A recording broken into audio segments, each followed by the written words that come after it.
not share food, drink, containers, plates, napkins, or utensils.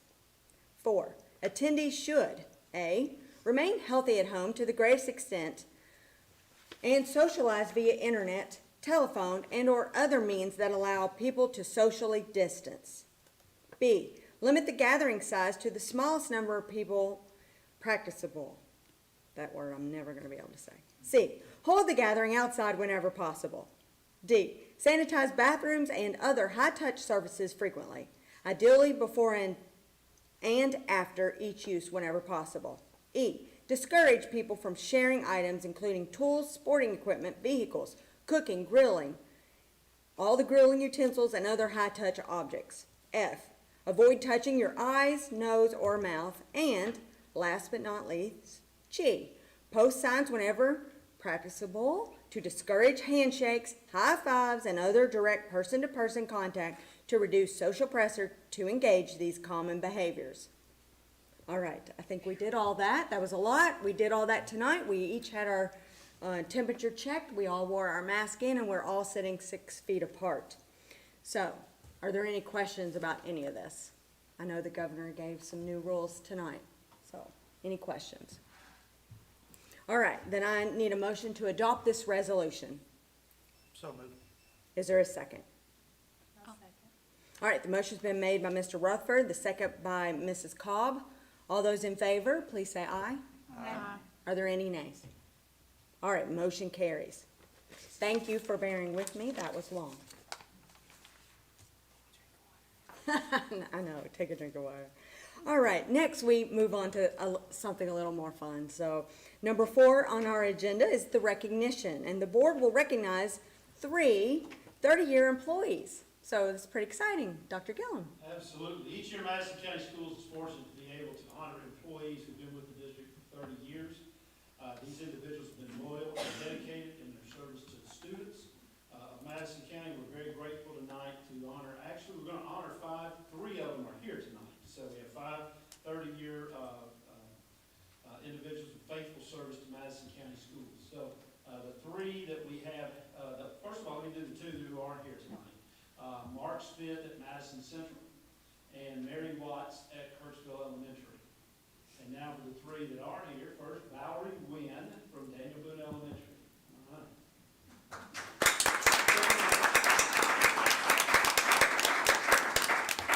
And we're going to try to distance and present you with a 30-year award and take a picture. All right. Typically, we would do group photos and everybody get kind of close, but Do you want me to just stand up, sit down? Hi, Valerie. Congratulations. Do you want me to say seated? Is that better for? All right.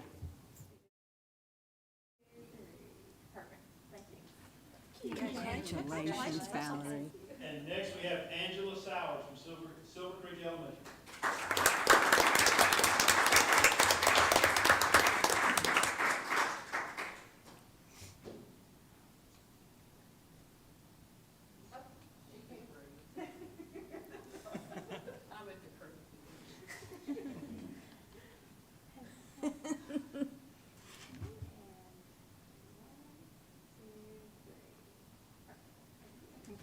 Congratulations. And our third one here tonight is Brenda Turner from Foley Middle School.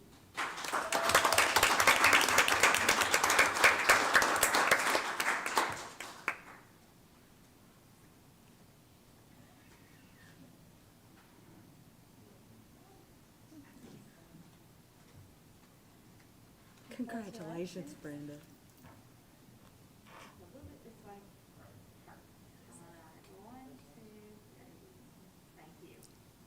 Congratulations.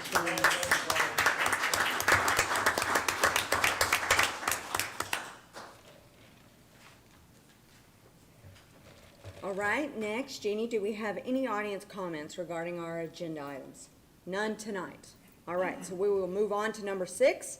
Next on the agenda is the consent agenda. Items up for approval on the consent agenda are the minutes of the June 11th meeting, claims, the record of the superintendent's personnel actions, the leave of absence, the review of the 2020-2021 Madison County School procedures, the technology surplus list, which was large, a shortened school day application, and the admissions and release, the ARC chairpersons as follows: the director, special education coordinator, special education consultants, and principals. Are there any questions about this? I do want to mention that I saw one person on there twice. Mr. Ott, I believe he's a bus driver. It was on there twice. And it had different days that he resigned. So you might want to double check that on personnel. Mhm. Are there any other questions? Okay, I need a motion to approve the consent agenda as presented. So moved. The motion's been made by Mrs. Coyle. Is there a second? I'll second. Second by Mrs. Brock. All those in favor? Aye. Aye.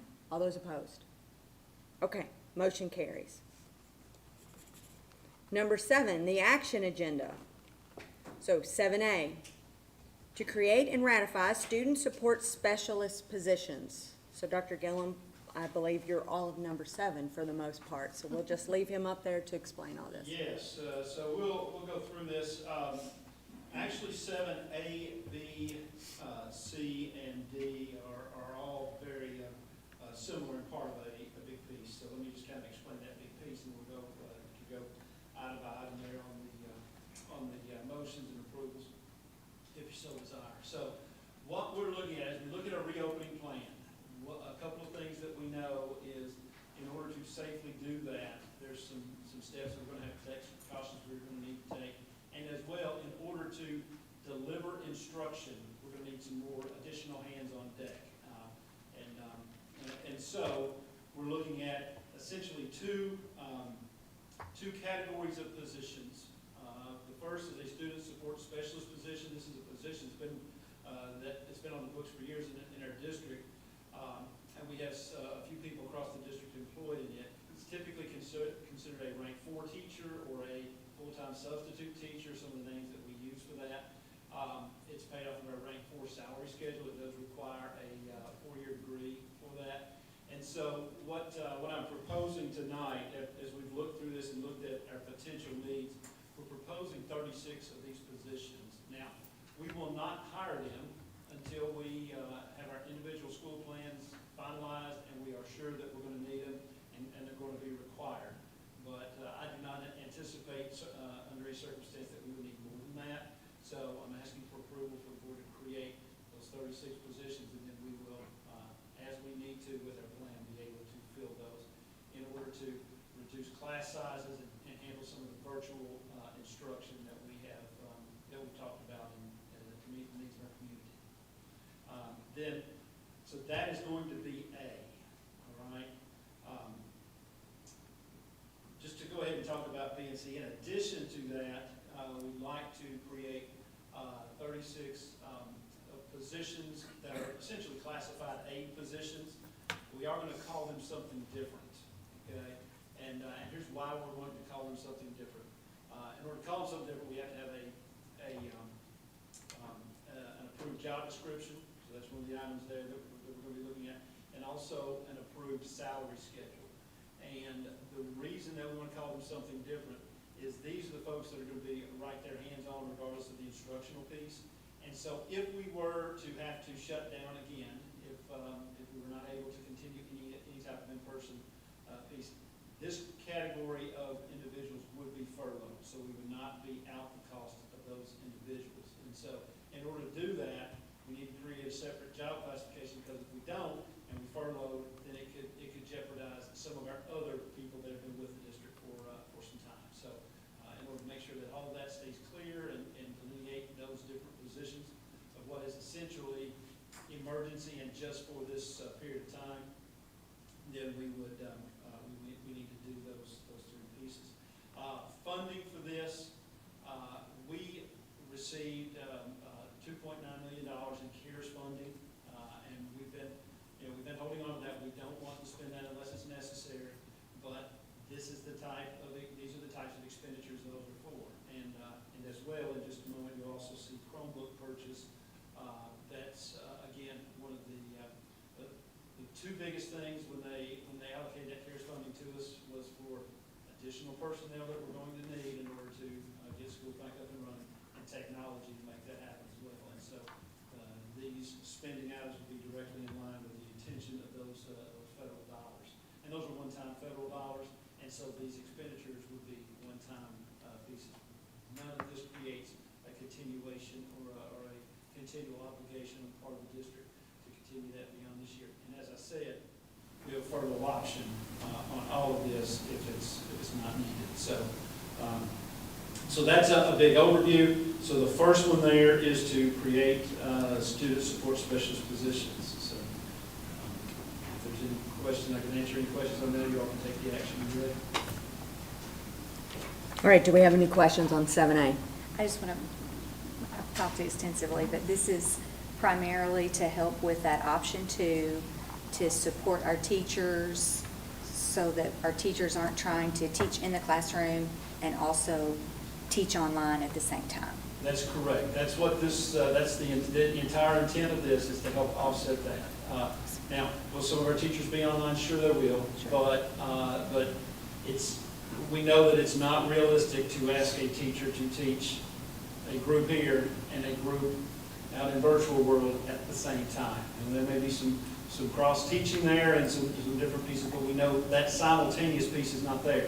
And so if you're doing two different things, you're going to need two bodies there somewhere, somehow, someplace. So, yes. Well, So and I know that's those teachers are really worried and concerned about what their role is going to be. Sure. So anything we can do to help, and plus I think that will give better instruction too for those option students. 2 online kids. So I think this is a really good idea. Right.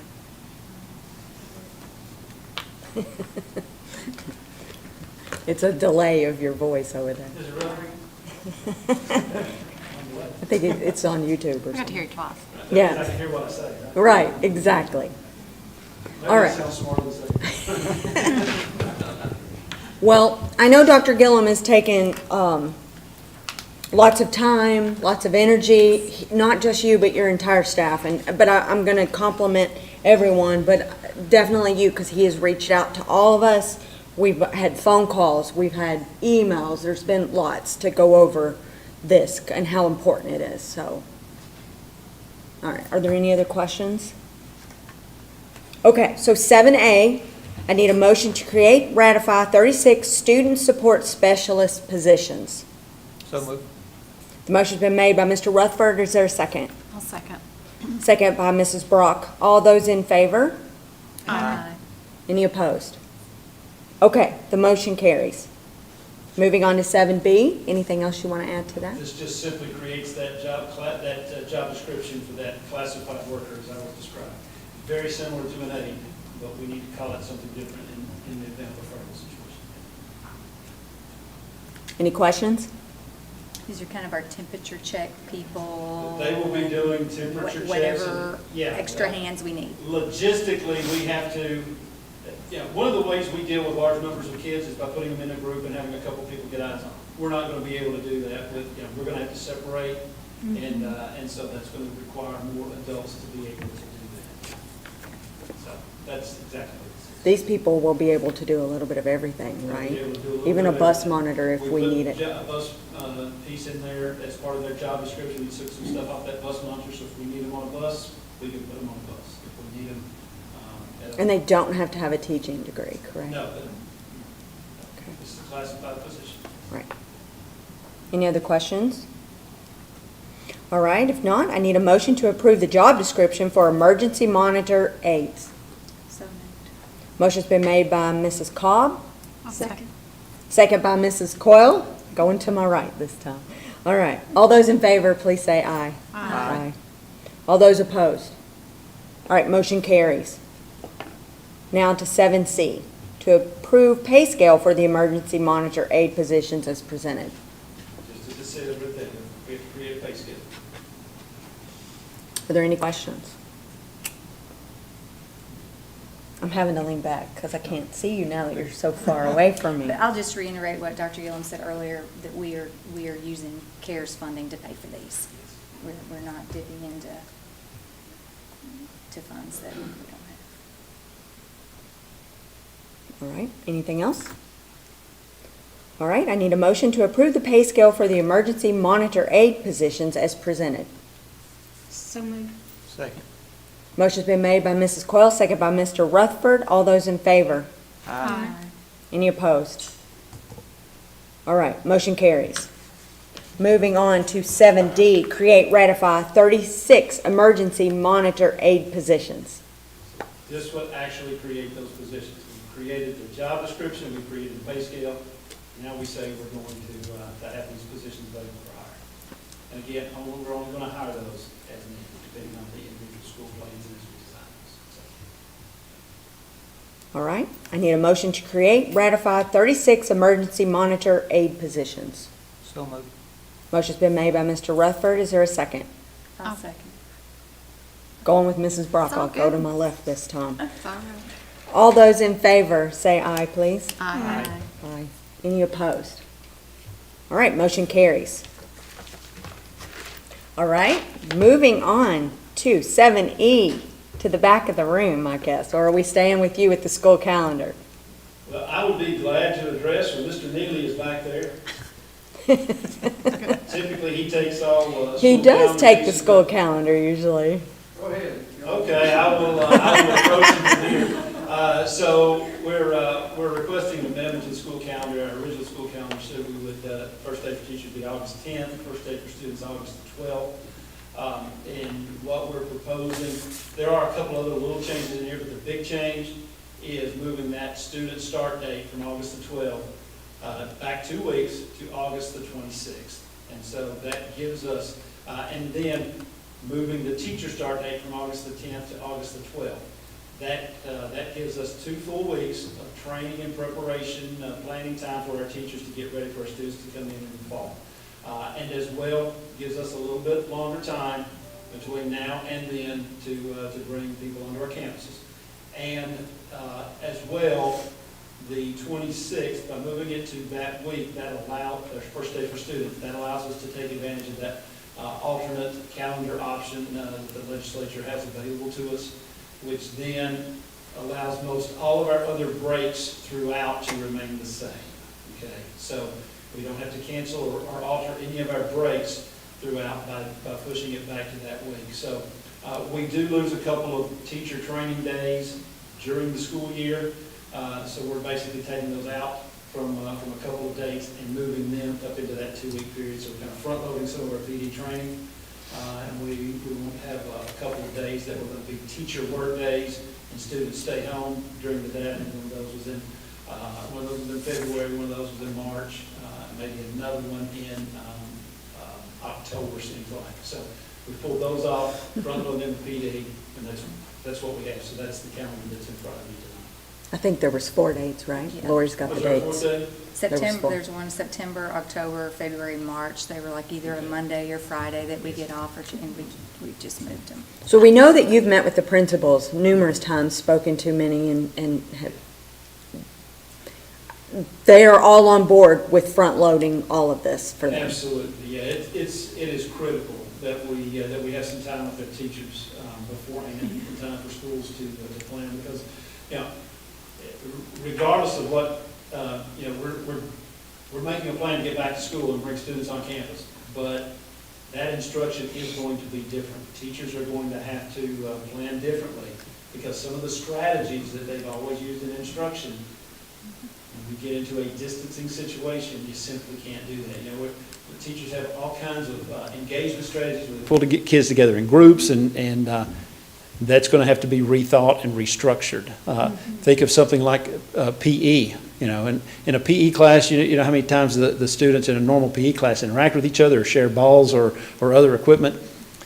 They have to basically plan different games. We're still going to have PE, okay, and but it's going to look different than what it has in the past. So that's why these days of planning are going to be critical. And also when we bring in, you know, if we bring in some additional staff to help with the online piece, then we have to coordinate that and what's that going to look like and build those units. And 2 weeks is not going to be enough time to get it for very long, but it will help us get ahead of that curve so that we can manage the school year. So that's the thought behind it. You know, I go back to when all this started in March, and the conversations that we had was, I'm already thinking ahead to what's gonna happen in the fall. So this has been in the works since then, from the get-go. And one of the underlying concerns that we've always had, and we've talked about, is what are we gonna do to support our teachers? It's, you know, it's uncharted waters, and we all know that, but supporting our teachers is critical to our students getting the best experience that they can have. And whatever choice it is, there's no right or wrong here. But we've got to do what we can to help our teachers. And so I was thrilled to see some front-end support for them before this year starts. So, and whatever else we can do to help. Thank you. Other than to go to the classroom and sit in there and help them. They probably don't want us in there, but If that's what it takes. if that's what it takes, I'm sure, I'm speaking for all 5 of us, but I'm sure we would do it. We would do whatever is asked of us. Any other questions? I do want to mention that fall break is still a week. It is in here, and spring break is still a week, and it is in here. But once we vote on it, I mean, we could re-vote at another time depending on the CDC guidelines. And Absolutely. We have, everyone everywhere is subject to the changes that are going to come over the next, few months, so. did you want to add? Oh, okay. We're thinking alike. All right, so 7E. So I need a motion to amend the 2020-2021 school calendar as presented. So moved. Second. Motion's been made by Mrs. Brock, a second by Mr. Rutherford. All those in favor say aye. Aye. Is there any opposition? Okay, motion carries. The students might be excited. They're going to get a little bit more of a summer break. All right, 7F, to approve the Chromebook purchases. All right, so I'll mention this one as well. We're proposing to purchase 2,000 Chromebooks, and that sounds like a pretty significant number, but let me just kind of bring you up to date on that. We typically purchase about 1,500 a year. Now, typically those purchases are done by individual schools with school monies, and so so one school might buy 50, another school might buy 100. You remember we have 19 schools across the district, so if they all bought a few, it quickly adds up. But we're looking at doing 2,000 as a district purchase using the CARES funding, and so our schools had already planned to make some purchases. So this will actually use the CARES funding and save their school money for some potentially other school purchase, or even to purchase more if that school wants to continue to extend. We currently have 7,400 Chromebooks across our district, so this would get us to 94. So we're really close to a 1-to-1 piece. However, we have about 600 or 700 of these that are already 5 or 6 years old. So really, to stay where we are, we have to buy 1,500 a year just to stay even. It's kind of like, think about it like the bus purchase. We buy 10 buses a year. We retire our oldest ones and just move everything down the line. One of the concerns with this is, will we be able to get those? As I said, we've been planning to purchase some anyway, so some of those pieces have already been kind of in queue, I guess. We believe Mr. Cecil has. He's back there. If he wants to say anything about the Chromebook purchase, he's welcome to. If you all have any questions, he can certainly answer those, anything that we haven't discussed already. But one of the issues with Chromebooks across the world right now is they're back ordered. We've been able to find a vendor and working through, and as I said, we've had some in queue already. So we believe that we should be able to have those before school starts, and he's assured me that his team can process those and get them up and running. So we can't guarantee anything, obviously, because we're again subject to the conditions of the world right now. But it does look promising for us to be able to have those and have those in student hands by that start. Well, you answered my question, because that's what I was wondering. Will they be able to get here in time? Yeah, and most of the time, if you ask right now, most of the vendors out there will tell you November. But as I said, He's worked with a particular vendor, and we've had some in queue for some time now, so. Because again, a big chunk of these purchases, schools were planning to purchase, yeah. And those would be items that would not come before the board because individual schools would be making those individual purchases, which would stay below the threshold. But we're wanting to use that CARES money, package it together, do one big purchase, and then, again, allow the schools to conserve their school level dollars. Any other questions? All right, so 7F. I need a motion to approve the purchase of Chromebooks as presented. So moved. Is there a second? I'll second. All right, the motion's been made by Mr. Rutherford, second by Mrs. Brock. All those in favor, say aye. Aye. Aye. Is there any nays? All right, motion carries. And just as a note with that, I think in my piece there I didn't mention, the cost of those per Chromebook, we go off of a price contract through the state, and right now prices are way up on those because they're in high demand, but we still have that state price contract, which is a good one anyway. We are at the ones we have here that meet the state specs, $189 a piece, and then by the time we get all the warranty pieces and all of the licensing that's required, they're $207 per Chromebook that's delivered on site and ready to go. So, right now the same comparable Chromebook is without any of the licensing or warranty piece is selling for $299 off of Best Buy or whatever, if you can get them. So the pricing, we're not being price gouged on these because of that price contract. All right. Moving on to 7G, to approve and award the contract for washing stations. All right, we have Mr. Anderson here. I'll hit this one too. If you all have any questions for him regarding this, but what we're doing, we're using our food service dollars to purchase a washing station for each school. This is a hand washing station. It's a portable hand washing station that will be able, you can slide it, take it, it's on rollers, it's on 5-inch casters. You can take it anywhere you want to in the school. So as we look at things like the having to feed in classrooms and some of the other things that are going to be upon us, we can take that hand washing station with us. So being proactive with the whole piece, we're going ahead and getting one for each school. If we need more, he's assured me we can have a pretty quick turnaround and get additional ones in if they're necessary. Again, part of our food service program. He's run that food service program very efficiently. We have a balance in there that has to be spent on food service and food service items, and so this is one thing that's going to allow us to do. Are there any questions? Do you need a drink of water? I've got some. I'm okay right now. Okay, so we need a motion to approve and award the contract for hand washing stations to C. Worth Superstore in the amount of $58,998.80 as presented. So moved. Motion's been made by Mrs. Coyle. Is there a second? I'll second. Second by Mrs. Brock. All those in favor? Aye. Any nays? All right, motion carries.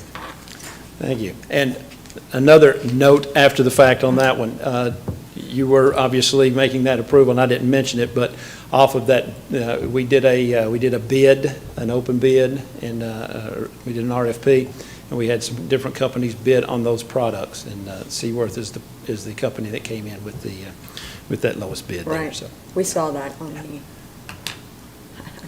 You've sent us so much this week, I don't know where we saw it, but we saw it somewhere. Absolutely, and I knew you all knew that, but I wanted to make sure everyone else. Make sure everyone else Yeah, knows because, it. we see Thank people, you.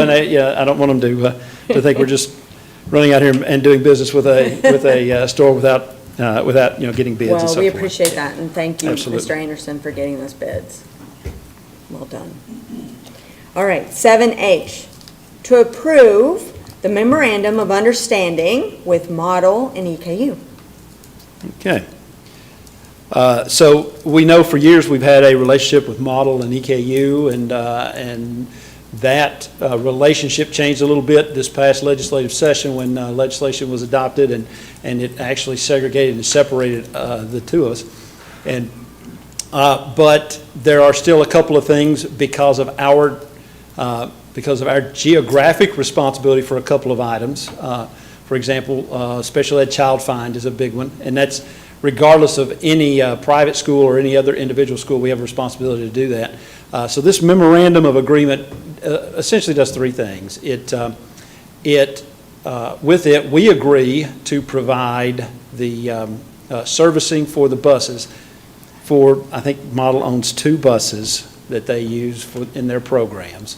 They don't do daily student transportation, but they do have a couple of buses that they use for extracurricular trips and some things like that. So we would provide the service for those buses, the routine maintenance for those at our bus garage. They would pay for the parts. We would just do that.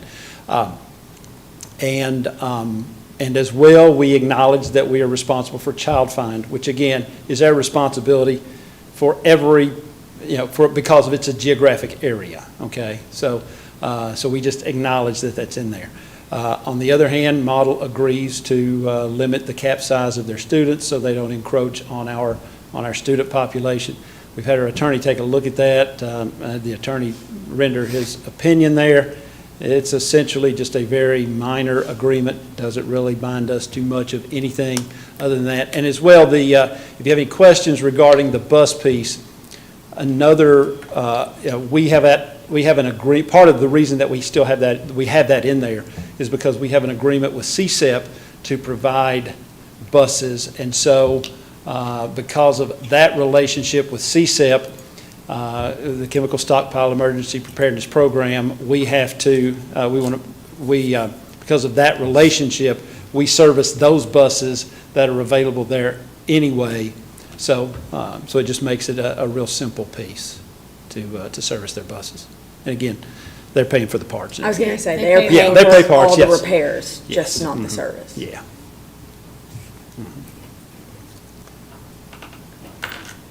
I don't know if anyone else's computer's going crazy, anyone else's, or is it just mine? Yeah, our computers are doing something really crazy back here. All right, so are there any other questions about the memorandum of understanding with Model Laboratory School? All right, if not, I need a motion to approve the memorandum of understanding with Model Laboratory School as presented. So moved. Motion's been made by Mrs. Cobb, is there a second? Second. Second's been made by Mr. Rutherford. All those in favor, please say aye. Aye. Are there any nays? Motion carries. Moving on to 7I, approve final reading of policy updates. I'm very thankful you're not making me read all of that. That would be here a long time. The policy updates you guys have seen, we went through those. You've had those for nearly 2 months now. So, Yes. And everything in there as well, I will point out that everything in there is those are the policy updates that are recommended by the Kentucky School Board Association. There's really no major changes to any of that. Everything in there are the majority of it are little language pieces that have to be changed because they change a language piece in the statute. So they make sure our policies are consistent with the statute, and so we approve those annually. So. We read these last time. Yes. Yes. Yep. Policies have to have 2 readings, as do procedures. They have to have two readings before. We had the first reading in June. And again, you all got them a couple weeks before the meeting, so you have plenty of time to look at them before then, ask questions. And one of the main and again, policies was the bus procedures. Yes. Yep. No out-of-state trips was, Yes. No out-of-state trips by our buses, by outside groups, and then and we're going to revisit that as well. I want to get that complete list to you. And as I said, nobody's taking any trips right now, and not in the Right. foreseeable future anyway. So. are there any other questions? All right, then I need a motion to approve the second and final reading of the 2020-2021 policy updates as presented. So moved. Motion's been made by Mrs. Brock. Is there a second? Second. Second by Mrs. Coyle. All those in favor, say aye. Aye. Any nays? All right, motion carries.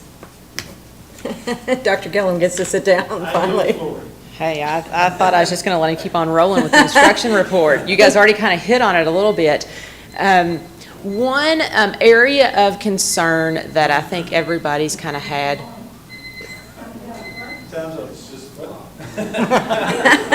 Your time is over. No, you're very important to hear what you're gonna say. We're sorry about that. One area of concern that I think everybody's kind of had lingering in the back of their mind is what kind of academic gaps are we going to have with the extended closures that we've had? What's going to happen when kids come back to school? I think everybody's kind of been worried about that. Yes. KDE has been wonderful about releasing all kinds of guidance documents. We go through those, and thank you, Beth. I can't. One guidance document that they did give us had to do with academic reentry. We took that, took it from the 25, 30 pages that they gave us, narrowed it down to 2, and gave it to our teachers. And here's what that guidance document looked like.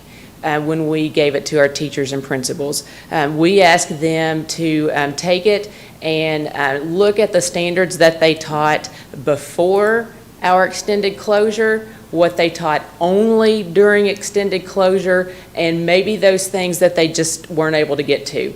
Because when we asked them to go, when March 16th hit, they responded immediately. But some things that were taught, we just weren't able to teach like we normally were. So we know that there were probably standards that may not have gotten covered like in a normal year. So they took those documents in the summertime. We need to remember that because it was after school was finished that I asked principals to meet with their teachers and to ask them to do this. So all teachers took that.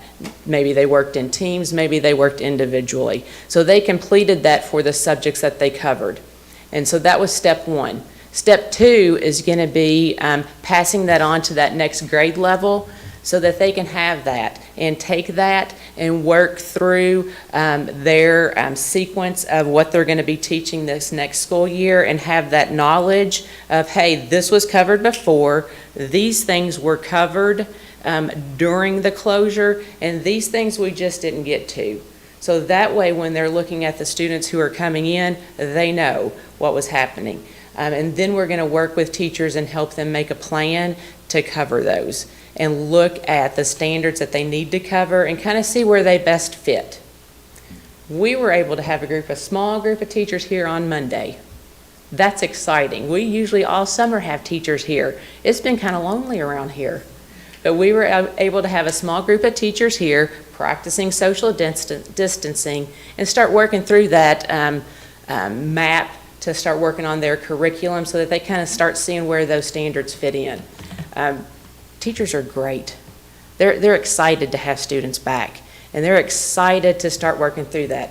And you ask how do principals feel about the calendar? I think they're really excited, and I think that when we start working toward the calendar for just this next school year, they may ask for some of those days at the beginning, because it's hard to try to fit everything in just a couple of days.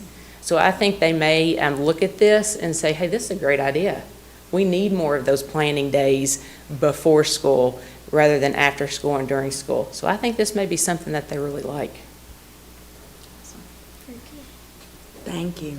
Thank you. Thank you very much. Well, we really appreciate everyone here in the head office, your support for our teachers and our students, and you guys have been so busy this summer. So many people think that we just take off during the summer, and that is not the case. Well, everybody's working. Everybody's working. Every time we reach out to our principals and say, reach out to your staff, they do immediately. And everybody comes back. We've asked principals to ask their teachers what kind of training they need to make all of this work, and they have responses back to us immediately. I mean, everybody is willing and able and just get that right back to us. I mean, it takes every single one of us.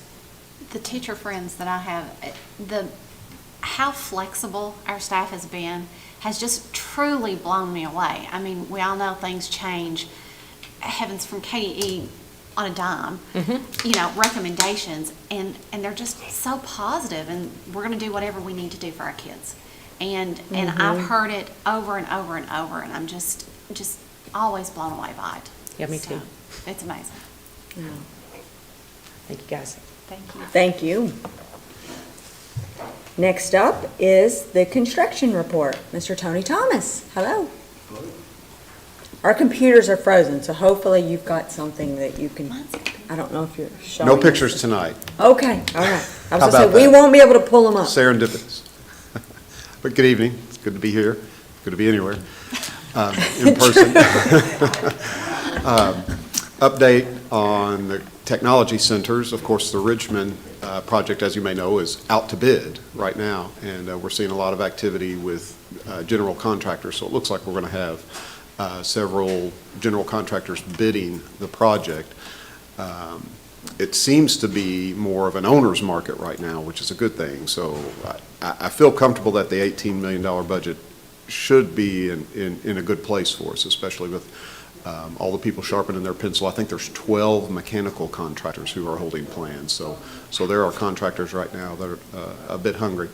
The scheduled bid date right now is July 30th, which means I'd bring it to you at your August 13th board meeting. That gives us a little flexibility if we feel somewhere when we get close to the bid date, if we want to extend it out a few days, we've still got plenty of time before, to prepare documents for you all to come to the August 13th meeting and get with the fiscal agents and so forth. So, good news there. The Berea project, going to be a lot going on all at once, but of course we had design development approval, excuse me, from Department of Education on the Berea project. We've continued to work somewhat on that, but of course gave Richmond a real push to get it out the door for bidding. So we're working on that now. It's our best intentions to have that also that night. I don't know how crowded you want to get your agenda, but for final plan approval, so that we can follow up the Richmond project with the Berea project, and hopefully maybe 6 weeks after Richmond bids, we can bid the Berea project as well. And that's an update on the 2 career centers. So I'll be glad to answer any questions. I was gonna say, you make it happy, we'll fit it on the agenda, won't we? Yeah, absolutely. Okay, So okay. the plan, we're gonna try to simultaneously, run these at about the same time. About the same time. 6 The, week difference or right, so. 6 to 8 weeks difference, something like that. One will get started earlier, yeah, and then Richmond will get going, and then Berea will get going after that. And Berea's a little smaller, who knows, it may catch up with it by the time we occupy the building, but yes, they will run simultaneously. But the goal is to try to be done with both about the same Well, time. yes, shooting for January 22? 22. Yeah, January 22 is the ideal situation. I mean, Berea, it might be hard to squeeze Berea, bidding a couple of months later, it might be hard to squeeze Berea into that timeline, but we'll probably look at that as hard as we can. But it won't be too far behind. No, it won't be too far, won't be too far behind at all. And of course, a topic of discussion will be, is how that bonding happens. And of course, I notified, I don't know if you called you, but notified the fiscal agent of the bidding and all that, because there'll be some question whether you hold off and sell the bonds all at once for both projects. So we'll be having that discussion over the next few weeks as well. Anything else? All right. Thank you. Thank you, Mr. Thomas. 7L is next on our agenda, finance. 7LA, we'll start with our finance report, and our speaker's Mr. Mark Woods, our CFO. Welcome. Good evening. Have to get that off. I fog up really bad. It is difficult with glasses on. Yes, it is. I was debating, do I take the glasses off and just No, try you and do need to this? see the numbers. All right. As of June 30th, the district ended with a reconciled balance of $34,611,415.04. You can see from the reconciliation there, this is a little bit up from this time last year. We talk about this every time. We do have capital funds out there, construction, FSPK, capital outlay. We have those holding in reserve because, well, we're getting ready to go into some projects. So those balances will go down because we will apply that money towards our projects. After we do bid, we will move those funds out into the construction. That way we have them to use to spend on the projects. Also, you'll notice there that food service is quite a bit up. We talked about this last time with the amount of kids that we fed during this pandemic. it did drive up our revenue stream there quite a bit. And we, as you all approved tonight, we're going to make some purchases. So I think Mr. Anderson is looking for other items that we're going to need to service kids more with food, and those I think he'll be planning on bringing to you at a later point. So that's where we are up. Of the reconciled balance, the district has $5,740,990.65 in investments. Those rates range from 1% to 2%. Just to give you an idea of where that's at, the average rate in Kentucky for a 12-month CD is 0.46% right now. That's as of tonight. I looked that up. The national average for that off of the FDIC's website is 0.25%. And between that and our overnight sweep money where we have in PFM, our bank account, we're earning 1% annually on that. So you can see we're actually doing really good. Those look like really low rates compared to where we've been for the past year. But given the national averages, we're more than doubling those. So that's really good for this time. In your packet, you also had the balance sheet and the revenue and expense reports for June. We are really working hard to close June out. We still have things coming in, bills coming in, utility bills every day that apply back to June. So these numbers will change. We'll bring those to you next month. Once we do the closeout, we'll bring you the final set of numbers that will be turned into KDE. We're trending really well, and we were able to watch all of our expenditures and be mindful of what we were doing during this pandemic, but also make sure that we had funds to support our staff and make sure they had everything they need to take care of our students. Any questions?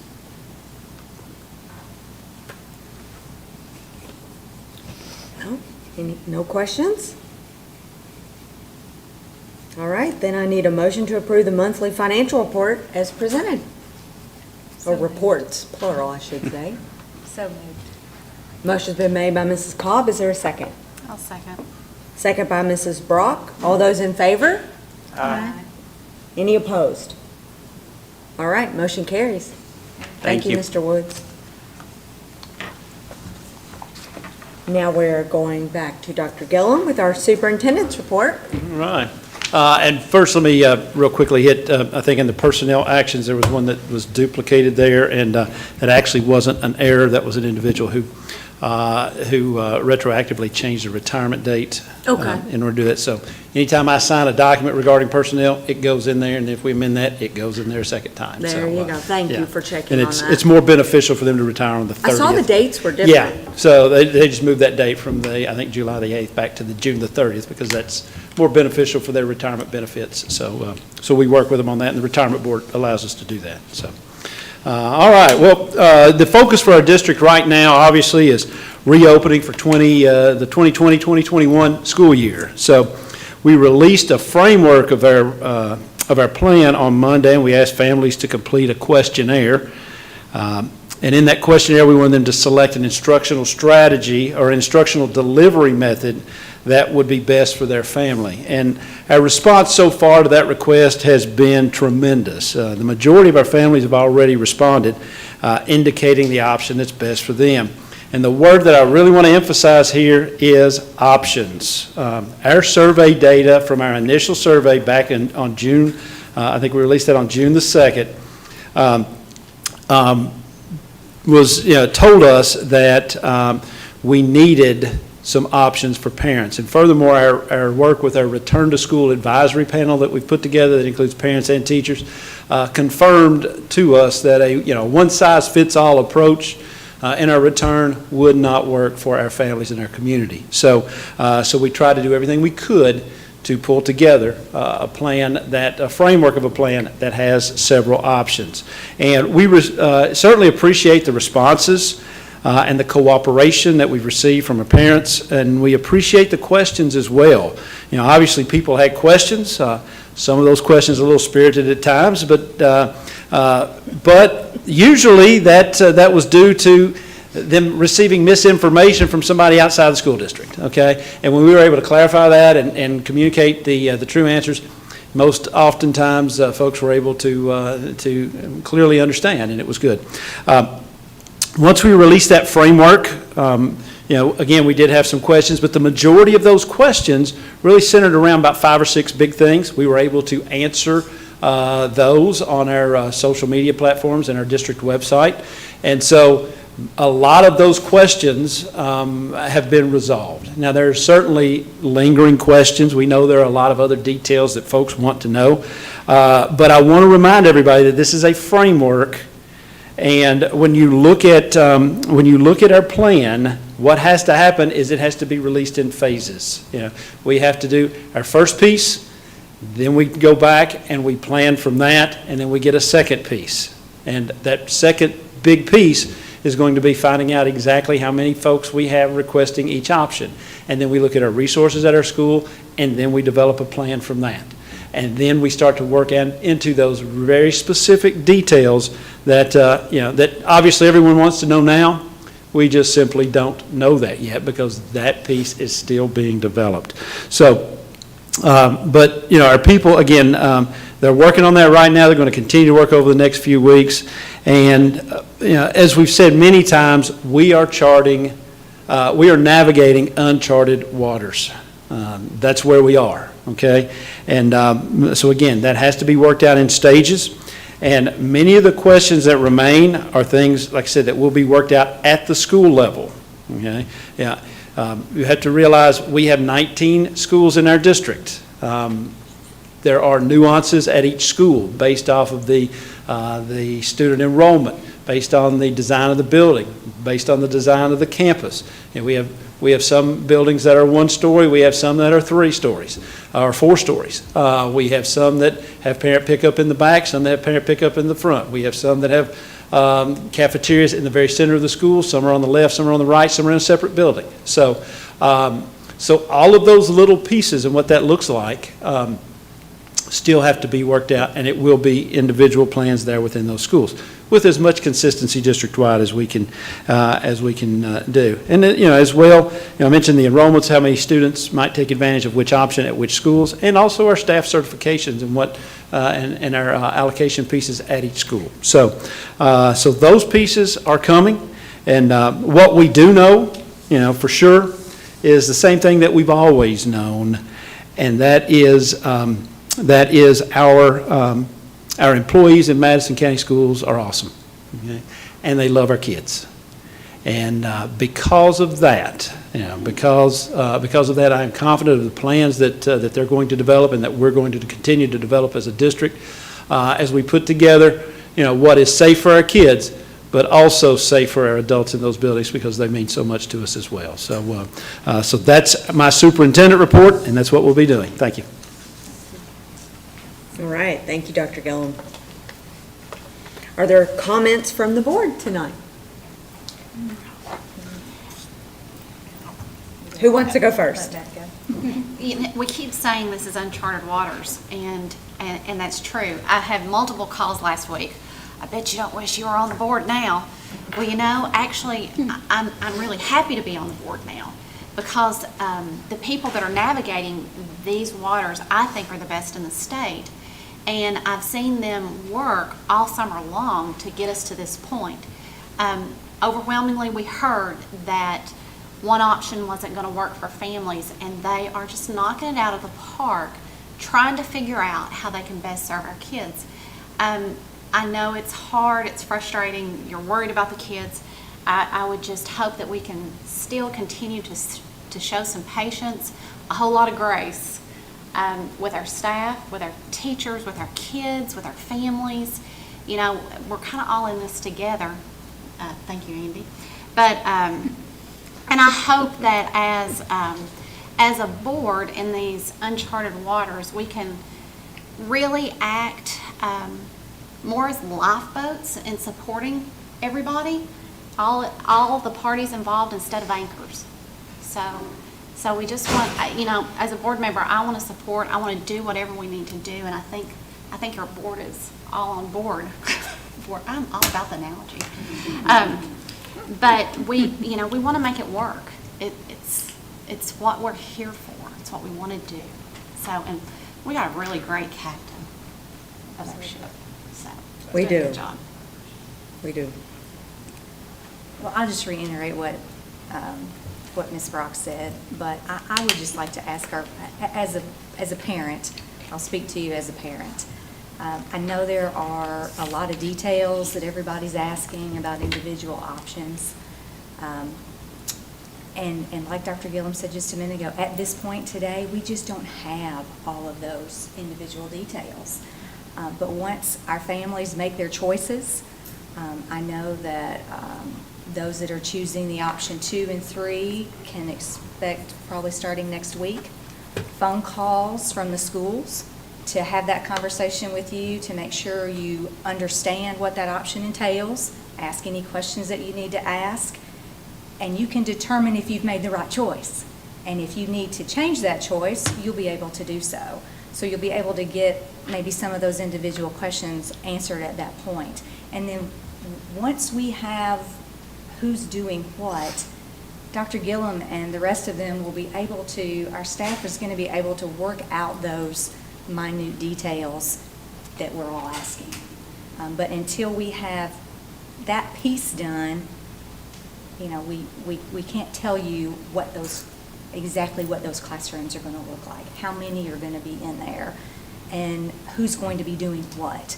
But I can assure you, there is no better team on this than these guys. I mean, they are doing a fabulous job. I fully trust that my girls who are going to be in their classrooms will be safe. And they're going to get an incredible education, just the same as those of you that choose 2 and 3 are going to get just as good of a quality education as those that are sitting in the classroom, because we have amazing administrators and we have amazing teachers.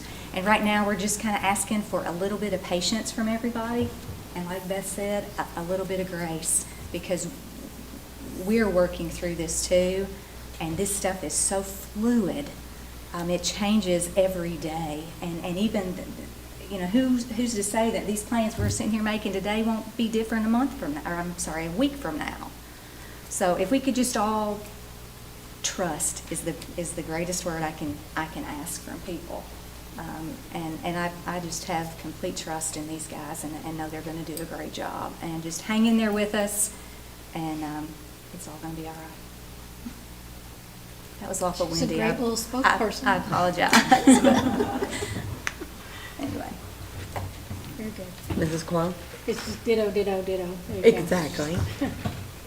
Mr. Rutherford? Just to go on what Ms. Cobb, Ms. Brock already said, that our schools, the administration in the schools, coaches, athletic directors, I've been by a couple, and they are already in the classrooms trying to figure out the spacing. So they're already working on it, and it's their summer break, but they're in schools trying to figure out how they're going to get these kids in these rooms. So just be patient, be flexible with how things are going to go at the beginning of the year, because it's going to change from day to day, I have no doubt. Car drop-offs are not going to be the same. Pickups not going to be the same. Everything we're doing is going to be completely different from the morning till you pick them up in the evening. So just remember to be flexible and just be thankful that our kids are going back to school if possible. Lunch won't be the same. That's always Yeah. my kid's favorite. Mr. Anderson, Mr. Lunch. Anderson has his work cut out for him. I so. know it, absolutely. Well said. Thank you all very much. I can't add anything more to that because that was so well prepared and well said. The only thing I will add is that a thank you to everyone, to Dr. Gillum, to the advisory panel. They have worked for months on these options, and it is extremely detailed, and we are one of the first counties to publish what our options are. And I think a lot of other counties will look to us for guidance and support and knowledge. I'm sure you're getting lots of phone calls. We're getting phone calls and text messages and Facebook messages on, okay, what do you think about this? But ultimately, like you all said, we have great leadership and we have great teachers and administrators and the principals and our site-based councils. I want to thank them too. We've hired, not we, but they have hired, 2 new principals and in the process of hiring a 3. So our site-based councils are working extremely hard right now too. In fact, they have new site-based councils as of July 1st. So a lot of things are happening. Like you all said, please be patient. Please be kind on Facebook. I will add that because it's important to just be kind to one another. And like Beth said and our governor has said, we're all in this together. I feel like we need to sing a Kumbaya song. But, And I'll jump back in there too, we are all, not just us, not just administrators, but community-wide, we're all just doing the best we can do with what we have to work with. There's no perfect answer, and none of us like this any more than anybody else. But it's just, there's just only so much we can do, and we are doing our best to do that. so tomorrow, 5 p.m., wear your mask, mandatory, right, for at least a month. So, and we're still elbow instead of handshakes. So, on that note, before we adjourn, I want to thank everybody for coming tonight. We didn't have a total of 50, but we had quite a room full. So thank you all for being here. Congratulations again, Valerie, for your award. And I want to thank everybody for watching. And if you need to repeat it, it will be on Facebook and on YouTube. So thank you again. And after that, I'll call for the motion to adjourn. So moved. I'll second. All right, the motion's been made by Mr. Rutherford and a second has been made by Mrs. Brock. All those in favor? Aye. Aye. Any nays? All right, motion carries. We are adjourned. I needed this at home I'm gonna with eat me. a slice of chocolate before I put my mask back on. The one that fell earlier, this table's rocks so much. I didn't ask for public. So, Mr. Gillum, a question that I can? Sure, you don't want them back. from my phone is, I didn't if ask they for make any the comments. decision and if they do go into school, Public if comments. that doesn't work out, can they change? Say they start out virtual Yeah, and public then comments. they need to come to school. I don't have a pen. Trying to figure out exactly how to. Yeah.